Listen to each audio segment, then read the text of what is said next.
Povidone iodine (PVPI) is a well-known broad-spectrum, resistance-free antimicrobial agent that has a long history of safe and effective use.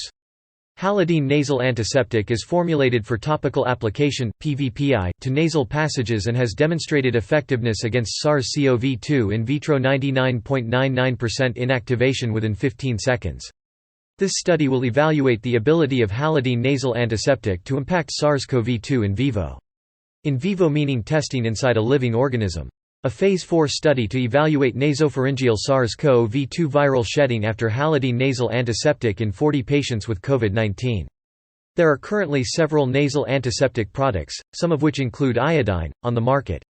Some experts say that the products are safe, but others would like to see more research on their safety and efficacy against the COVID-19 virus. Nasal antiseptics are gaining popularity as people look for different approaches to prevent COVID-19. These products seem to be a promising way to thwart the virus because people touch their faces about 23 times an hour, reaching for the nose area about 1/3 of the time. The nasal spray basically attacks the virus directly.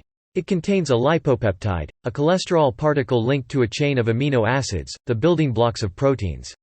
This particular lipopeptide exactly matches a stretch of amino acids in the spike protein of the virus, which the pathogen uses to attach to a human airway or lung cell. Ferrets are used by scientists studying flu, severe acute respiratory syndrome, and other respiratory diseases because they can catch viruses through the nose much as humans do, although they also infect each other by contact with feces or by scratching and biting.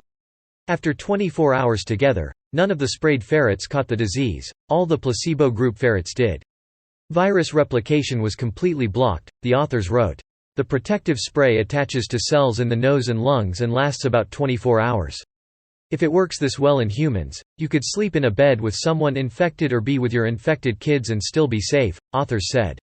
Certain patients should not use the preparation, including people with thyroid disorders or cancers, those with an allergy to shellfish iodine contrast dye, people who are pregnant or breastfeeding.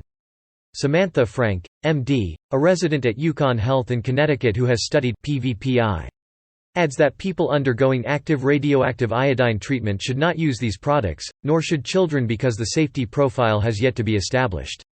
Alexandra E. Kejner, M.D., an assistant professor of head and neck surgical oncology at the University of Kentucky, is studying PVPI on healthcare workers and patients.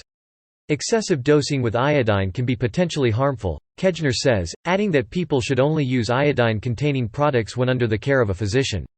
The current preparation, which is a dilute solution, is currently under study to assess its efficacy at preventing the spread of COVID-19, Kejner says, adding that the team hopes to wrap up their study soon. Always check with your primary care doctor before trying anything new. As always, we would like to hear your thoughts on this story, so please comment below.